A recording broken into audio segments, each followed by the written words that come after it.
ఇవాళ యాదాద్రి భద్రాద్రి జిల్లాల్లో సీఎం రేవంత్ రెడ్డి పర్యటించనున్నారు. భద్రాచలంలో ఇందిరమ్మ ఇళ్ల పథకాన్ని ప్రారంభిస్తారు సీఎం రేవంత్. ఉదయం యాదగిరిగుట్ట శ్రీ లక్ష్మీ నరసింహస్వామిని దర్శించుకుంటారు. నేటి నుంచి లక్ష్మీ నరసింహస్వామి బ్రహ్మోత్సవాలు ప్రారంభం కాబోతున్నాయి. యాదగిరిగుట్టకు తొలిసారి వెళ్తున్నారు ముఖ్యమంత్రి.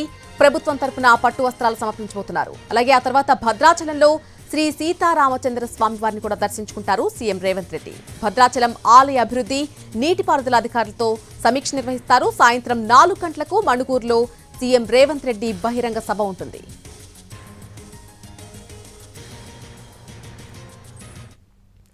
అలాగే ఇల్లు లేని నిరుపేదలు ఎవరైతే ఉన్నారో వారందరికీ కూడా సొంత ఇంటి కల సాకారమయ్యే దిశగా తెలంగాణ ప్రభుత్వం చర్యలు ప్రారంభించింది.